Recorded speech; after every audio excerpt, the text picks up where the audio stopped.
Dr. R.J. Rushdoony, RR161AF60. The New Paganism. From the Easy Chair, excellent colloquies on various subjects. This is R.J. Rushdoony, Easy Chair number 164, February 11, 1988. Our subject in this session is the New Paganism. What we are seeing in our day is a revival of ancient paganism, modernized, given a scientific garb, but really a revival of the paganism that the Old Testament prophets faced and that our Lord faced and the apostles. All around us we encounter it.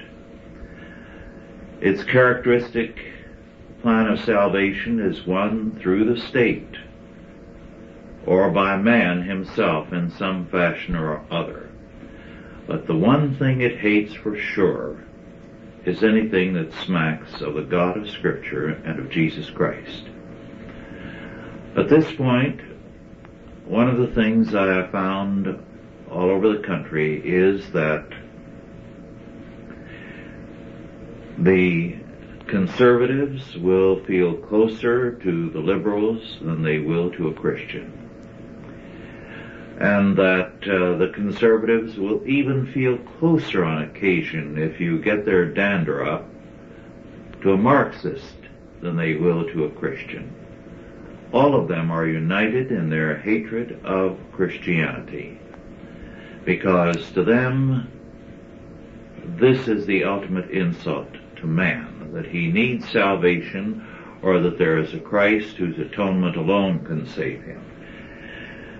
And as a result, the Christian has to recognize that in our time he has to stand in terms of his faith, that there is no real alliance he can work with anyone else, because sooner or later he will find himself abandoned by these other groups. Now, perhaps that's too strong a statement. But over the years, I've found that some of those whom I thought were allies were my worst enemies, because they were willing to use me even to a considerable point as long as my purpose coincided with theirs. But the minute anything Christian came to the fore, they were ready to destroy me if they could. Otto, do you want to make an opening statement? I've made a rather blunt and strong one. Well, it is strong, but it was a great surprise to me when I converted, and I was in a state of euphoria, which I think is common upon your conversion.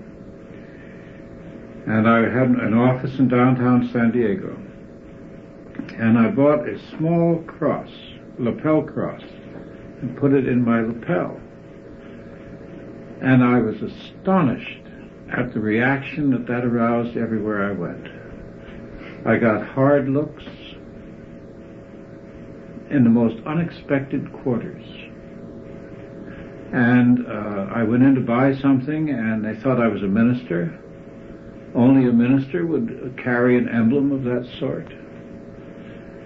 And I began to encounter for the first time hostility from people that I didn't know, because I had identified myself.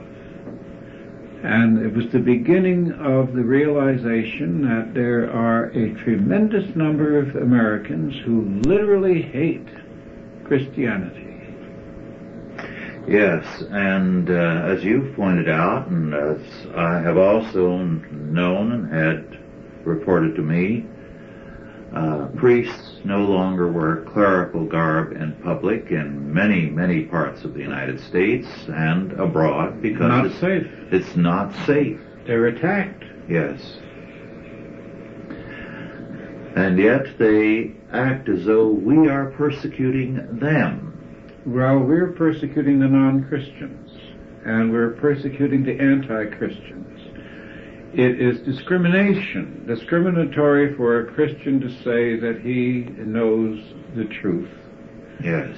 And that he is a believer in Jesus. And I heard that question addressed to Jerry Falwell, who is very quick-witted, as you know, very quick in his responses. And he said, well, the rabbi tells his congregation that Judaism is the right way, does he not? And have you addressed such a question to the rabbi? Would you expect him to say anything else to his people? Do you expect any spiritual leader of any group to say that he is not representing the truth?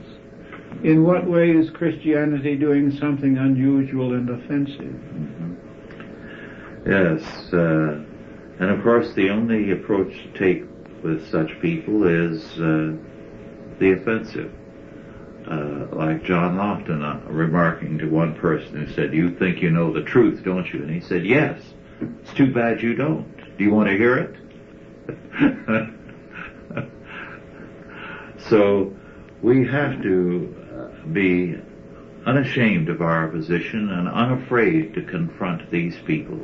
Well, I heard the dialogue. I've told you this before. I think that I heard a radio program or a TV program discussion between Malcolm Muggeridge, who converted very late in life, and William Buckley, in which Buckley said they were talking about being a Christian, and Buckley said, well, he said, you know, it's not really possible to bring Christianity forward in a social context. He said it's embarrassing. It leads to embarrassing reactions, and it disrupts the harmony of the situation, and so forth. And Muggeridge said, not for me. Good. Very good. Now, the difference between their faith was obvious. Muggeridge is a very famous Christian, yes, and has written very eloquently. Buckley began, I think, as a Catholic, and had, when he started National Review, it was quite a Christian publication. And then after Vatican II, I think he found differences with the direction of the church, his church, and as many Catholics do when they get angry with their church, decided to drop the subject publicly at least. And the magazine ceased to be identifiably Christian. It still runs occasional articles. But overall, it's a secular, collegiate, I might say, publication. Yes, it is very definitely collegiate. Buckley has never outgrown his Yale mentality. I'm sorry he went there, really. Yes. It was too much for him. He's never overcome it. No, still a Yale sophomore. Well, the marks of the pagan mind were occultism, a strong belief in it, and a disbelief in human responsibility. It was the stars or the environment or anything except the person who was responsible. Well, really the part of a crowd. To be a Roman, to be an Athenian, to be a Spartan, to belong, yes, was a very much earmark, hallmark of the pagan person. So he belonged to Athens. yes, And therefore all honor was bound up in his position in his city. If the city went down, they all went down. They went into slavery. They were totally wiped out. Now, I find a curious affinity between that and Reisman's The Outer Directed, yes, as against the Inner Directed. Reisman, you know, was the sociologist who coined the term WASP. yes, And since then it has become a pejorative all across the country. Somebody pointed out that white Anglo-Saxon Protestant is redundant because all Anglo-Saxons are white anyway. But of course that leaves us with an ASP, which is even worse. But he did bring up an interesting, instead of saying that our religion was what kept us together, he called it an inner gyroscope by which we maintained direction and balance. And he said when people were raised and the gyroscope was implanted, he deliberately never used the word Christian or Christianity in his entire book, The Lonely Crowd. And it's a very long book. Yes. Never once did he mention the spiritual value. He put it all in secular terms. It was obvious when he was talking about inner-directed that he was talking about Protestant Christianity. Absolutely. But he couldn't say it. He wouldn't say it. He No. disdained the very term. Yes.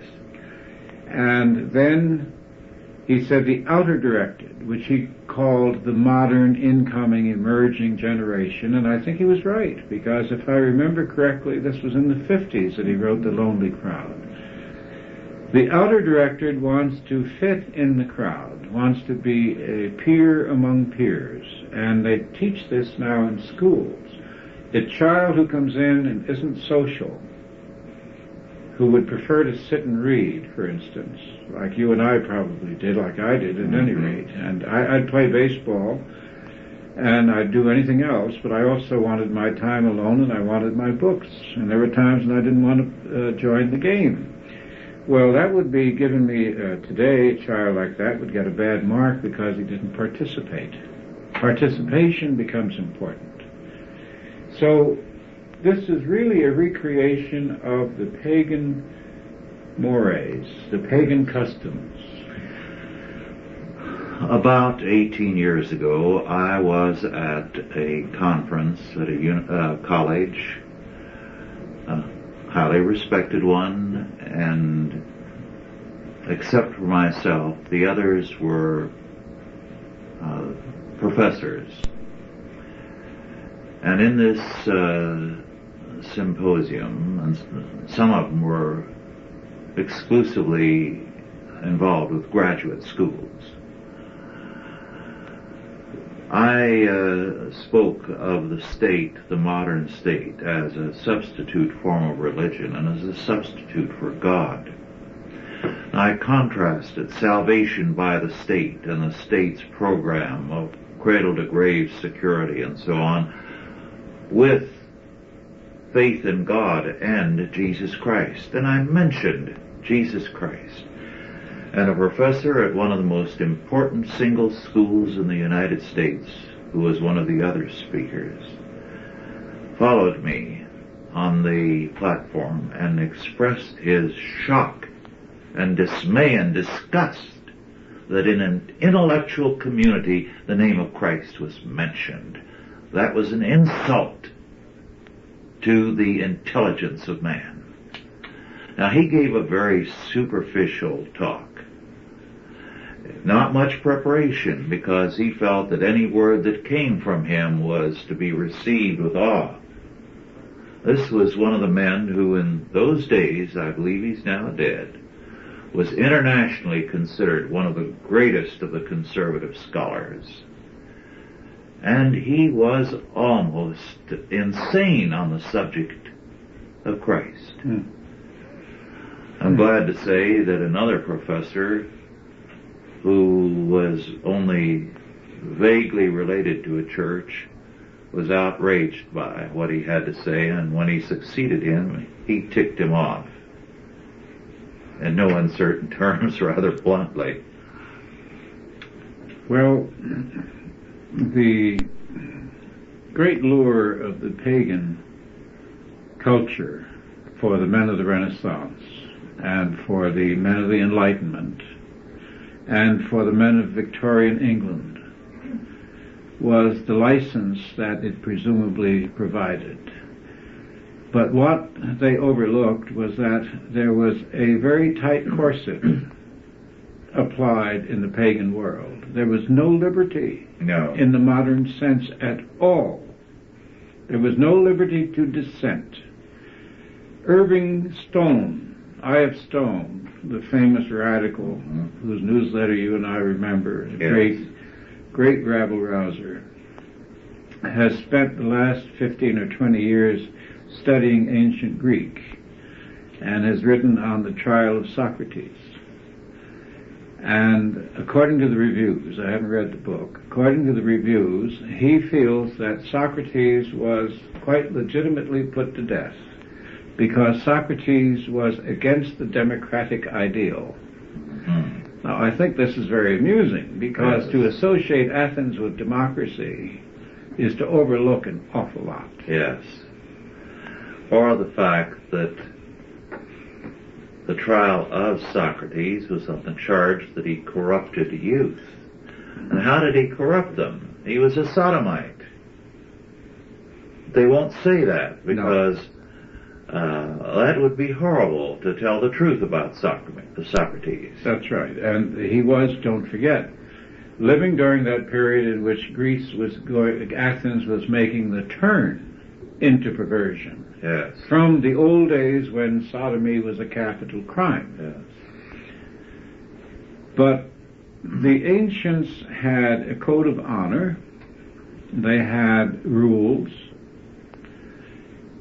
You could violate them in certain areas, but there were other areas in which you could not. If you couldn't lie, for instance. You could be put to death for that. That would really shock a modern man, I think. And it's one of the reasons I think that when the early Christians were asked their faith, they confessed their faith, even though they knew that it could mean their death. But Christianity came in and brought liberty to the ancient world. That's a critical point that they will not face. They talk about freedom in Athens. There wasn't any. There wasn't any. No other culture made it possible for a prophet of God to walk in and tell a king that he was a sinner and say, "Thou art the man," and indict him and be specific. Now, that was Israel, because it was God who was the Lord, not the ruler. And as Christianity has receded, the state has gained power. In every instance, as the faith has declined, the government has expanded. Yes. Now, the apex, or the beginning of this, when Europe lost its faith, and I remember reading in Rauschning, he said that before World War I, only the very elderly still believed in Germany. That was before World War I. By the time of World War I, there wasn't a Christian ruler left in Europe. Yes. They sent millions of men to their deaths for goals that they couldn't even define. Now we see, look at what happened here. From the 1830s until today, in 2 world wars in our century, Europe has killed 70 million people. 70 million. This is a civilization cannibalizing itself. Yes. And this is exactly what happened to Greece. And then Greece Rome committed suicide. Rome did also. And so did Rome. Over a longer period, Yes. more agonizingly. Yes. Rome didn't have as organized a power facing it and threatening it in its key years, so Therefore it lasted longer. It lasted longer. Yes. And it was a grimmer collapse, because they absorbed all the decadence and degeneracy of every culture they defeated, beginning with the Greeks. Well, they brought in all these Oriental cults, all those practices, all those obscenities. But the Christians, I was quite struck in reading Christopher Dawson's description of the formation of Christendom about the aristocracy of Rome that shifted into Christianity. Not the slaves, the aristocrats, because they knew what they needed, and they knew what they hated. Slaves, need security. They're looking for food, the next meal. It's like somebody on the street. He's trying to figure out where he's going to get a bed. He's not worrying about larger things. Yes. And it's interesting to note that our modern historian has totally twisted the history of the pagan world into one of freedom and the history of Christianity into one of slavery, when just the reverse was true. Yes. even when they go to the worst in the history of Christendom, let's say the Inquisition, Yes. what they do not say is that the Inquisition was created by the state. It was Frederick II, the Hohenstaufen Emperor, Right. who started the creation. A few popes used it, but by and large, the bishops in the medieval era did more against the Inquisition, whereas the state used it to get rid of any group they did not like. And in Spain, where the Inquisition was at its worst, The government ran the church. and it was illegal to appeal to the Pope against the Inquisition. The Inquisitor was appointed by the Crown. The crown was in charge of the Spanish church. Yes. And many commentators have called Spain the first modern state Yes.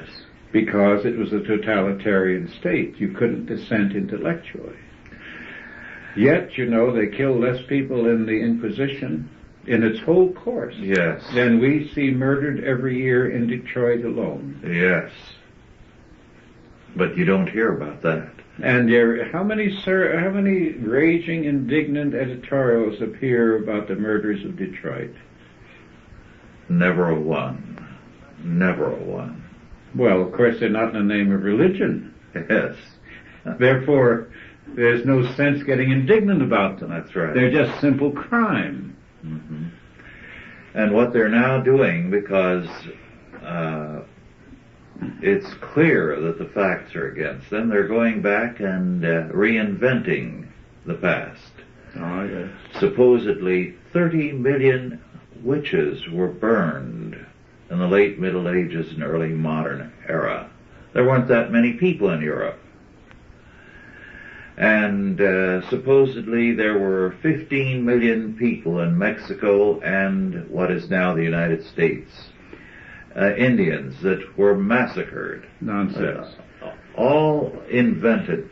Well, this, again, is a sign of a new paganism. Yes. Because one of the earmarks of the pagan writers was their legends, was the ridiculous things that they wrote about the world and about other cultures and about the past. Romulus and Remus, Yes. suckled by the she-wolf. Yes.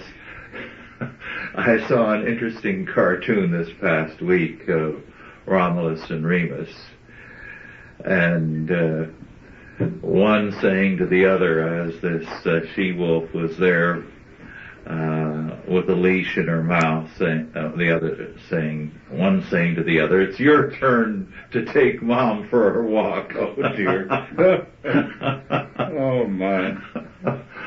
Well, But myth-making, slander, pornography, orgies, yes, decadent theater, all these were paganism in its decline. yes, Now, paganism at its apex is represented in the Soviet Union, mm-hmm. where they have this enormous procession that goes by on May Day carrying these pictures, these living icons Yes, of the Politburo and all the weapons. And they have the tomb of Lenin. There's nothing but worshippers lined up to see Lenin's wax mummy or whatever it is. mm-hmm. You mentioned earlier the legends and the lies. Now that is deserving of an extensive amount of study, because since they had no conception of truth, a legend was all right. Socrates could discuss the pros and cons of the use of legends, Yes. what was good in them and what was bad, the immorality of the gods, although he had his own idea of what immorality should be tolerated. Now, in the early years of Christendom, many of the converts were still semi-pagan, and you had saints' legends and the like. But as Europe became Christianized, you had a steady development of a sense of history. Yes. And some of the earliest Roman converts were the first to develop, if they were intelligent men, a good sense of history. So that when they talk about the medieval saints' legends, What you're dealing with is survivals of paganism, simply transferred over, and sometimes the very same stories told about the gods used for a saint, disguised paganism. Well, a lot of people overlook the fact. They seem to take it for granted that Rome ended 8 o'clock in the morning, and at 8:05, all Europe became Christian. Well, this wasn't the case. Sweden, the Norway, the Scandinavian countries became Christian quite late. So did Scotland, yes. Quite late. There were varying levels of conversion. The Middle East was by far the first. Armenia was the first Christian country, if I remember yes. correctly. North Africa was very Christian. And Italy. Yes. And then it took a long time yes. to take over the Visigoths, the Goths, the Gauls, and the others. Well, it was in the 800s when Charlemagne finally broke the back of the pagan human sacrifices on the part of the Anglo-Saxons, who were barbarians. And he did it by lining them up at a river, finally, after a number of problems with them, and giving them a choice of putting their head on a chopping block or going into the river to be baptized. Well, that was a method they could understand. That they could understand, because they knew once they'd been baptized by the Christian God, he would be angry with them if they broke his rules. So it virtually ended human sacrifice on any major scale. Well, that was in the 800s. The last of the Scandinavian peoples to accept the faith and adopt it officially, which meant then they were able to work to convert the peoples, was in the 11th century. That's a long time. Yes. That's a long time later. So you had not only some centuries before it was even officially accepted at the top, a long time before it reached the people.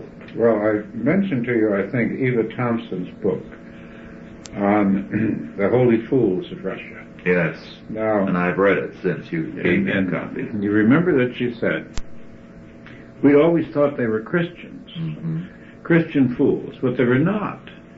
They were shamans. Yes. They were the sorcerers who came with heavy metal and long hair and music. Yes. And total immorality. And it was accepted as a variation of Christianity. Yes.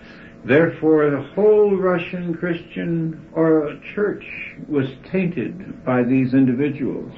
The church accepted them because the people accepted them. Rasputin was the last of the great big ones. Yes. But what it adds up to, by a very great scholar, I think, is the fact that the Russians never became Christianized. They remain barbarians all along, and they still are. They don't belong in Europe. They don't belong in the West. And the reason we don't understand how to deal with them is because we're dealing with pagans. Yes, but we are now dealing with them as an ally because our leadership has become pagan. Paganized. Yes. Yes. It is only nominally Christian. It pays lip service to the faith, but in reality has become pagan and has more in common with Gorbachev than it does with us. It accepts the basic premises of paganism. I think you're right. I think you're absolutely on target there. I can't think of any large institution in the United States today, outside, of course, of our official churches, that would dare to call itself Christian. Yes. No schools. No. I mean, they were all begun by Christians. Yes. Yale, Princeton, Harvard began as a seminary. I hope you haven't seen the Harvard Yard lately. No, I haven't been there for some years. Well, it's a trip to Lower Slobovia. Well, that's true of a great many universities, and to send one's son or daughter to most universities is to show contempt for them. Well, let me say this, that every one of those civilizations that we're talking to died horrible deaths. Yes. Now, we're the first great civilization to be well aware of all the causes of the deaths of our predecessors. Because Christianity has given us a sense of history. And no other civilization had. No. No other civilization wrote books about other cultures, other parts of the world, other people. Yes.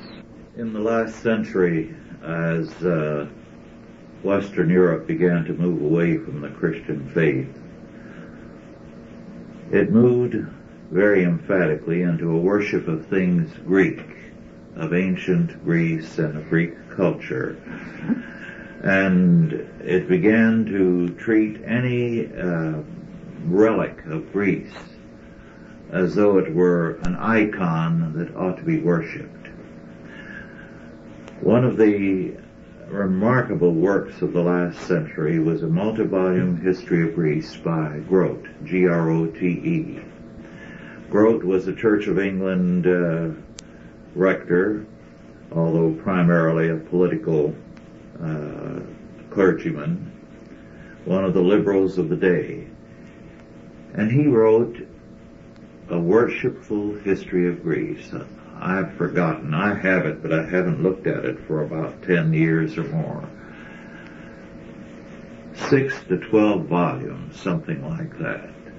Every scrap of detail about the history, the life of Greece, the pottery, treated as though it were a glimpse of something sacred. Now, of course, we don't have the same kind of adulation of things Greece, but it is still very much overrated.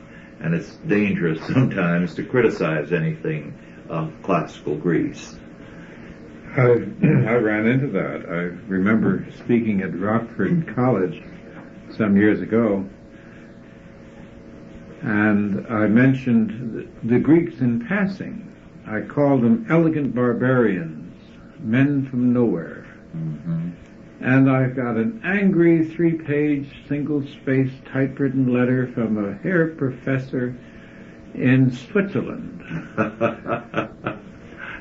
And he signed himself PhD Classics.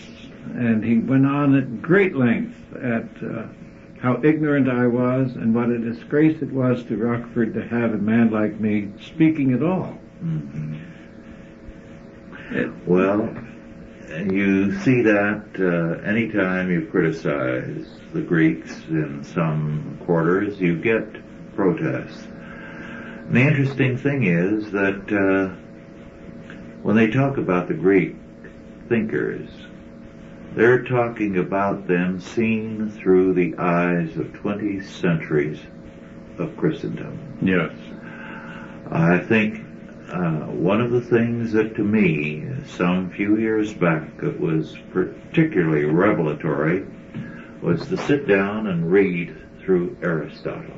And I suddenly realized the Aristotle I was reading had nothing to do with the Aristotle I had learned about. It was Aristotle as mediated through Thomas Aquinas and through modern philosophy, so that you read back into Aristotle categories of thought and perceptions and insights that never existed. That the real Aristotle, undiluted, is not the Aristotle that you get in colleges and universities today, Christian and non-Christian. They are reading him with a Christian halo put around him and a Christian interpretation. Well, if we come right down to it, Plato, Aristotle, Socrates, and the others, all sophists. Yes. Our scholars take these first three and set them to one side and say the rest were sophists, but that's not the case. No. They were all sophists. Yes. And they destroyed the faith of Greece. They destroyed everything that held the people together.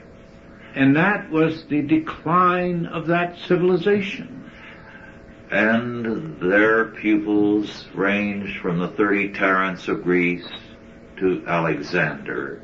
They created tyranny. Well, yes, because it is the duty of the intellectual to rationalize and to defend his culture. When the intellectuals turn against their culture and begin to attack it, the people lose their voice.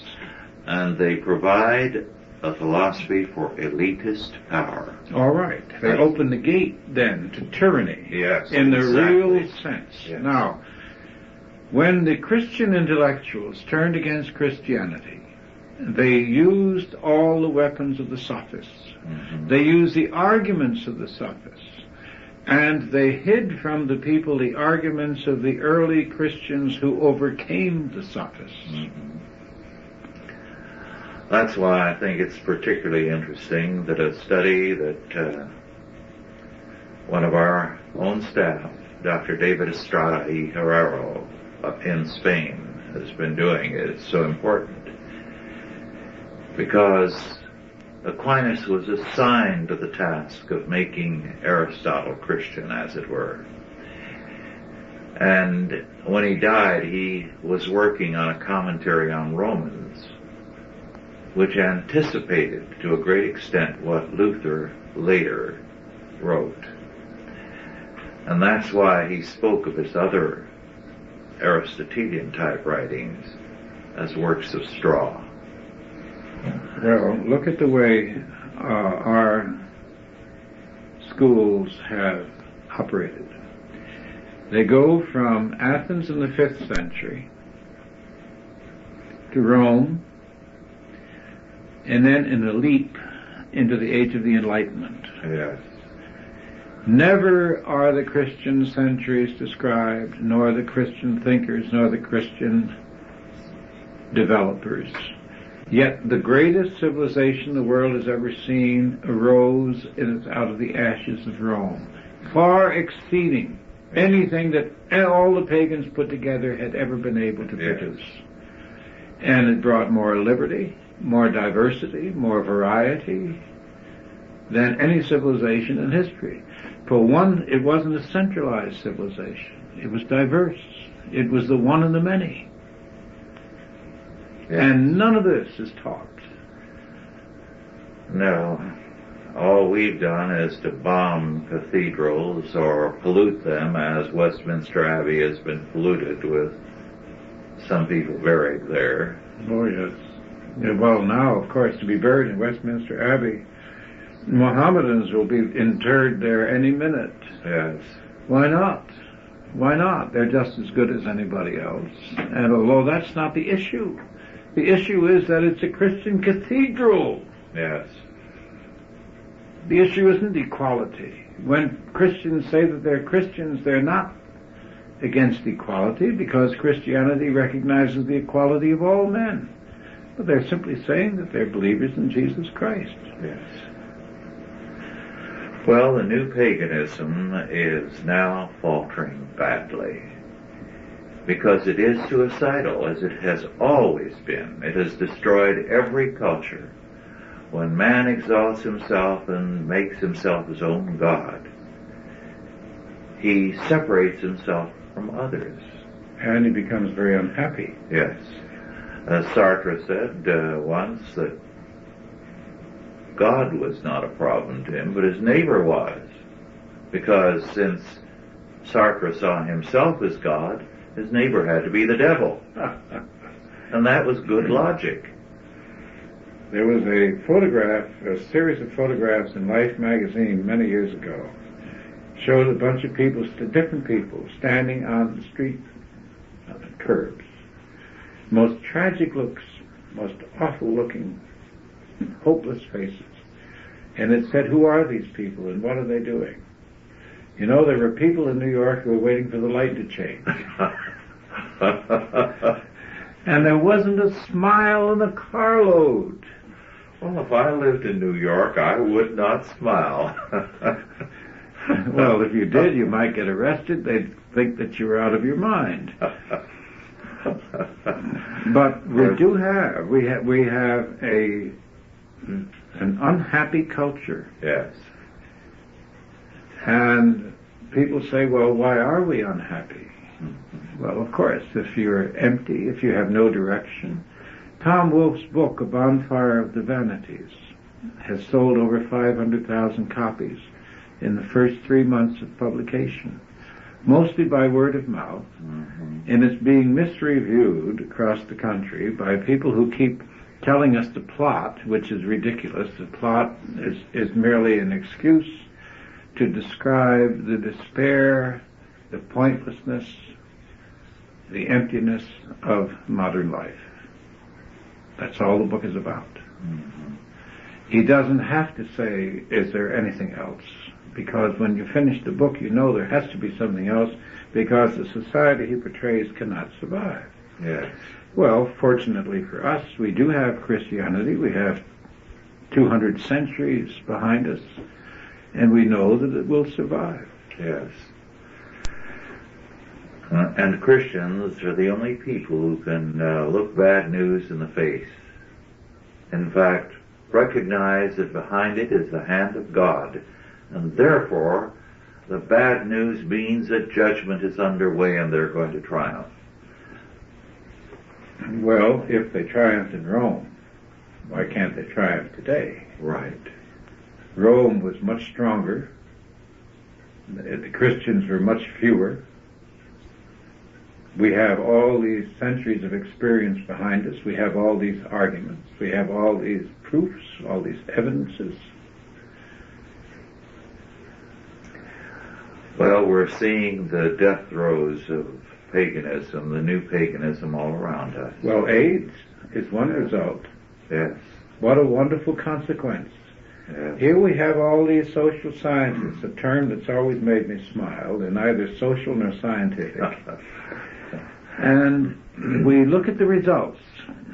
Since Mr. Freud, Dr. Freud, incidentally considered himself a great scholar of Greece, remember, and distorted every single one of the Greek myths. Yes. Misrepresented the Oedipus tragedy, and absolutely tore apart the history that he claimed to admire.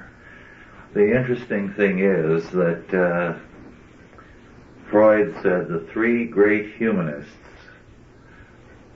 were Copernicus, Darwin, and himself. But with him, humanism had come to an end, because he had shown the emptiness of it all, of everything. He saw himself, as the second Moses. Yes. Well, he didn't care for the first Moses. He tried to make an Egyptian out of him. Oh, yes. So that, he wanted to get rid of him first. Well, it's remarkable how far that nonsense proceeded.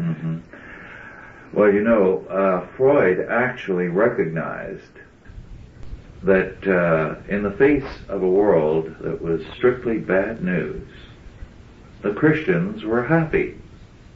Now, he faced this before World War I and after World War I, when the world was falling apart and had proceeded to do so more rapidly. And the question that raised itself, and he tried to deal with it in one of his works, wasn't there something wrong with the whole position of modern unbelief, although it claimed to be philosophically and scientifically sound, when it was the humanist who was neurotic, and when the simple Christian believer was happy facing the horrible future that was coming? And finally he answered it thus: they escaped the personal neurosis by embracing the cosmic neurosis, God. Oh, well. Which was to say nothing at all was as empty a cop-out as imaginable. Well, just imagine how he felt. He was a member of a subcultural group, surrounded by an enormous civilization of a different faith, unable to confront that openly, and yet he stole all its instruments. He stole the confessional. Mm-hmm. He stole the forgiveness of sins. Yes. He tried to remove guilt, which is an inescapable part of every heart because of our inevitable rebellion and rebellious humors. He stole the promise, all the promises of religion, and he distorted history in the process. He distorted human behavior in the process. Yes. He assigned an ignoble motive to everything that human beings did. Not a single decent motive. Nobody was ever in love. Nobody ever sacrificed himself. Yes. Well, the interesting thing, too, is that he did this in the name of creating a new priesthood, the psychoanalyst, the scientist, because he said the only way to eliminate Christianity is by taking the problem of guilt and making it a scientific problem so that the new priesthood will be the psychoanalyst. Well, he was a true Victorian in the sense that the word science had a mystic effect as far as he was concerned. You remember that was the day when everything was supposed to be good was scientific, end quote. I mean, they had Rube Goldberg ideas, but they called it science. Yes. Well, it is very, very interesting that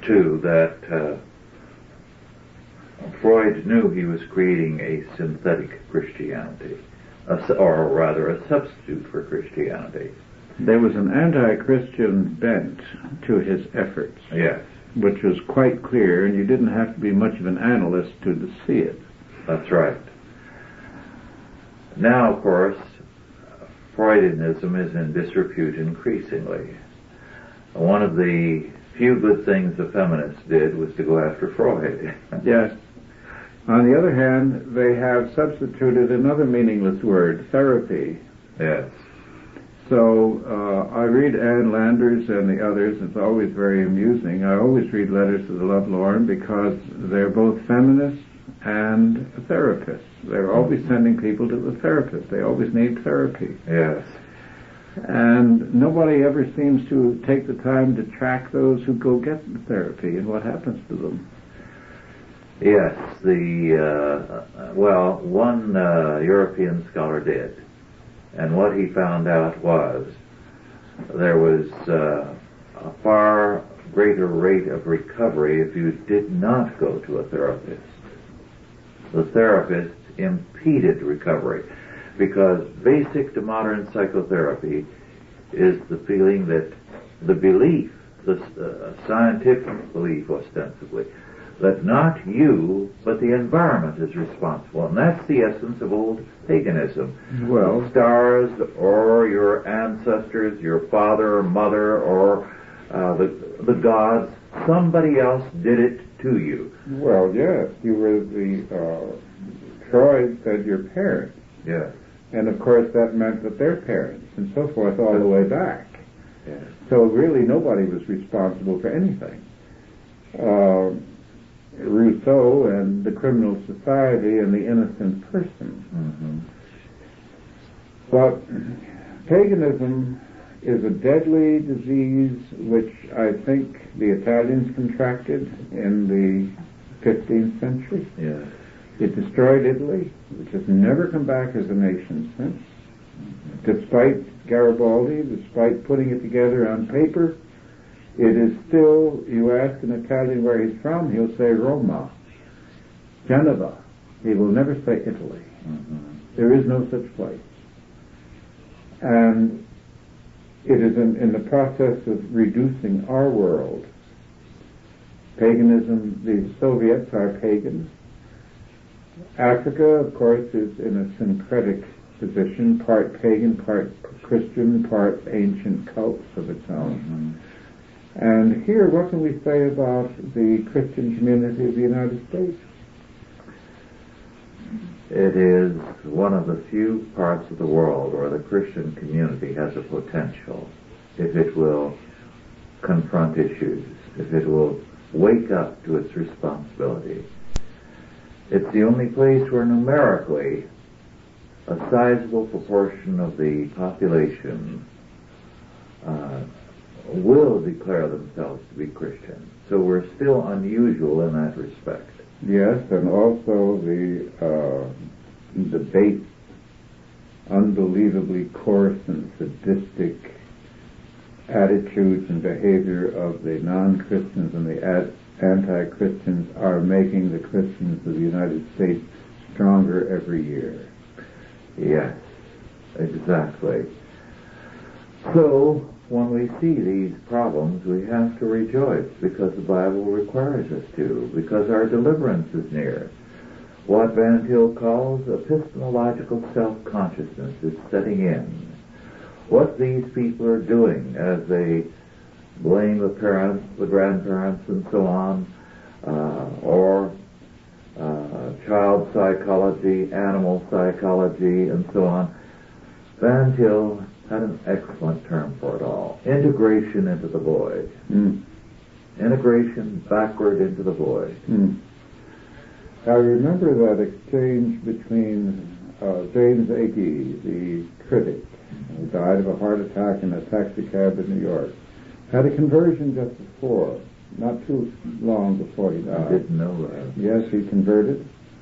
And his mentor was an Episcopal priest at St. Luke's Parish in Greenwich Village, and named Father Fly.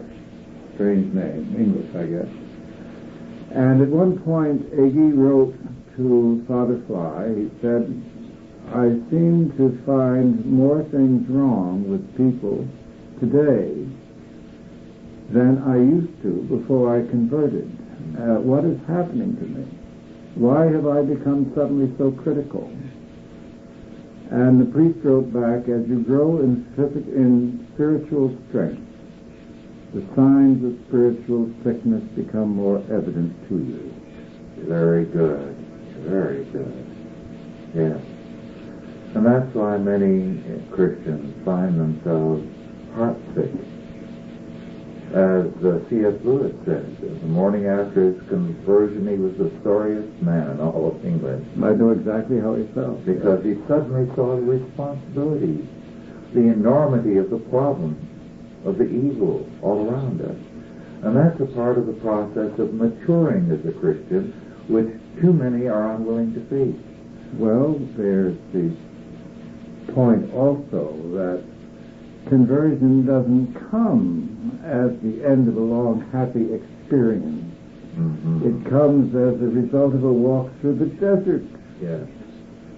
It comes after tribulations and humility and humiliations and the consciousness of error and so forth. It's a very painful process. I mean, the idea that anybody's going to be converted in a flash of lightning, I always think it's kind of strange. It's the end result of a tremendous shaking.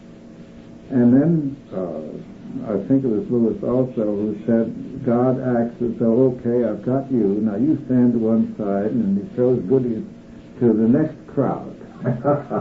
Because all of a sudden, all your troubles catch up with you. Yes. And from then on, you have a mature life. And the more you face up to the problems you have and the problems in the world around you, the more mature you become as a Christian, the greater the strength. And while it's very upsetting in the process, it also leads to a greater joy because, you know, yes, I see the evil, I see the problem, but now I'm beginning to see the greater power of God and the fact of His forthcoming victory. All right. There's a psychological rule which I've never seen written and which I have personally invented, to the effect that the problem you can see is a problem you can solve. If you can't see a problem, of course you can't solve it. Right. You can't recognize it, that it exists. But if you can see it, the fact that you can see it means that God has given you the ability to overcome it. A good verse in the New Testament. Wake thou that sleepest, and Christ shall give thee light. Now that's an unusual statement. Awake thou that sleepest. But the light then is to be given after you wake up. You wake up in darkness, but the light will be given because you awaken to the fact of the darkness in the world around you. Well, just look at this brief discussion of paganism. Look at how many professors and how many students have wasted their lives grubbing in those graves without learning the lessons that lie there exposed for them to pick up. Yeah. Having seen a record of great historic failure, they adopted it in the public schools of Britain as a model to follow. Yes. And where is Britain? And what happened after they began those studies? What happened to the elan, to the energy of Britain after it lost its faith in the 1830s and 40s and settled for outer respectability and inner paganism? And the revival of Greek studies and the exaltation of Greek culture led to homosexuality. Yes, of course. Yes, of course. So we have AIDS as a product of that type of paganism. And we have sadism. Yes. And it's interesting to me, I've mentioned this to you before, Otto, with all the talk about AIDS and where did it come from, I've mentioned this to people, including doctors. Why not go back and look at the Roman writers, at a poet like Catullus as he describes his disease, or go to the brother of Louis XIV and to his circle of sodomites there in Versailles, and the diseases they had. It reads like AIDS to me. Well, what happened to all those people? Let's go back to Rome. They had millions of people in Italy. Yes. Millions upon millions. And yet, 3 centuries later, 4 centuries later, there were a handful of people in Rome. Yes. There weren't enough to construct new buildings. Rome was depopulated before the pagans ever hit it by disease. They had committed suicide in more ways than one. And this is happening to us. We're beginning to see a drop in population. We're beginning to see the death wish of modern culture. Well, of course, the abortion is the same as the infanticide of the paganism. Abortion is paganism. Right. But at the same time, we are seeing a growing birth rate among Christians. You have to go back a while in American history to see the same kind of birth rate. Christians now are having more babies than anybody else. They are putting them into Christian schools in increasing numbers. So a new culture is being born. Well, that reminds me of my father's comment. He used to give me indirect and oblique lectures under the guise of admiring for other successful people. People all more successful than I was. And finally one day I said, well, what's your definition of a successful man? And he stopped. He said, well, a man who outlives his enemies.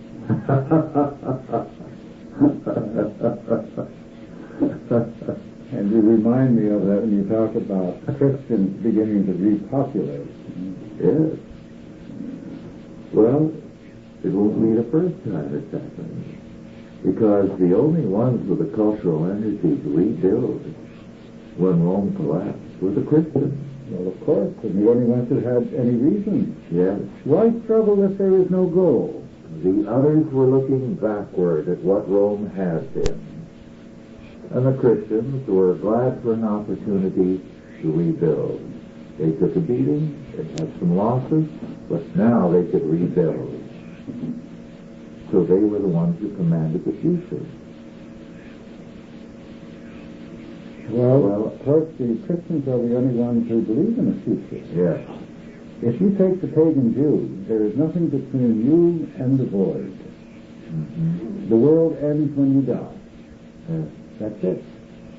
Now, in that case, why bother to do anything that requires moral effort?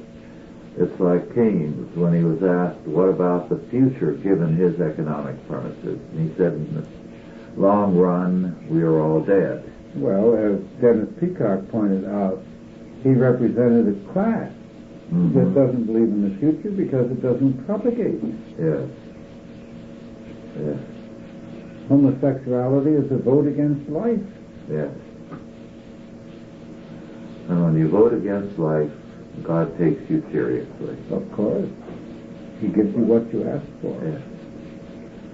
So these people are going to get what's coming to them. Well, our time is virtually over. Otto, do you have a last statement you want to make for... No, excepting that I think the inner directed is a misnomer. We are really outer directed. Yes. We have a future for that reason, because we are Christ-directed, and He is the Lord of history. Well, thank you all for listening, and God bless you all. Authorized by the Chalcedon Foundation. Archived by the Mount Olive Tape Library. Digitized by ChristRules.com.